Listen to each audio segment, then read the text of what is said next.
আবারও ইরানে হামলার হুঁশিয়ারি দিলেন মার্কিন প্রেসিডেন্ট ডোনাল্ড ট্রাম্প। গতকাল সোমবার স্কটল্যান্ডে ব্রিটিশ প্রধানমন্ত্রী কিয়ার স্টারমারের সঙ্গে এক যৌথ সংবাদ সম্মেলনে এ হুঁশিয়ারি দেন মার্কিন প্রেসিডেন্ট। কাতারি সংবাদ মাধ্যম আল জাজিরার প্রতিবেদন অনুযায়ী সংবাদ সম্মেলনে ট্রাম্প বলেন, আমরা তাদের পারমাণবিক সক্ষমতা ধ্বংস করেছি, কিন্তু তারা আবার সক্ষমতা অর্জনের চেষ্টা করতে পারে।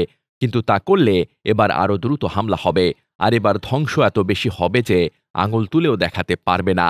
ইরানকে উদ্দেশ্য করে ট্রাম্প আরও বলেন, ওদের কথাবার্তা আচরণে আমরা খুবই নেতিবাচক বার্তা পাচ্ছি। তাদের মাথায় রাখা উচিত যে আমরা আগেও হামলা চালিয়েছি, এবারও হামলা চালাতে পিছপা হব না। তেহরান তার সার্বভৌম অধিকার অনুযায়ী ইউরেনিয়াম সমৃদ্ধকরণ চালিয়ে যাবে। ইরানি পররাষ্ট্রমন্ত্রী আব্বাস আরাকচির এই ঘোষণার পরই এলো ট্রাম্পের এই হুঁশিয়ারি। ট্রাম্পের হুঁশিয়ারিতে চুপ করে নেই ইরান। পররাষ্ট্রমন্ত্রী আব্বাস আরাকচি সাফ জানিয়ে দিয়েছেন, কোনো হুমকি ও চাপের রাজনীতি ইরানকে টলাতে পারবে না। আরাকচি আরও বলেন, বেসামরিক ও চিকিৎসা খাতের প্রয়োজনে আমরা ইউরেনিয়াম সমৃদ্ধকরণ চালিয়ে যাব। যদি আরেকবার হামলা হয় তাহলে আমাদের জবাবও হবে কঠোর।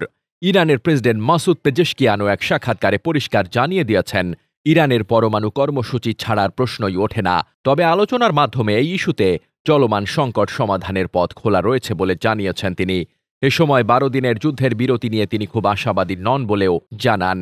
গত রোববার ইয়েদিওত আহরোনোত পত্রিকায় ইসরায়েলি প্রতিরক্ষা মন্ত্রী ইসরায়েল কাৎসের এক বক্তব্য প্রকাশিত হয়, যেখানে তিনি ইরানের সর্বোচ্চ নেতা আয়াতুল্লাহ আলী খামেনিকে সরাসরি হুমকি দিয়ে বলেন, আপনি যদি ইসরায়েলকে হুমকি দেন তাহলে ইসরায়েলের হাত আপনার দিকেও যাবে।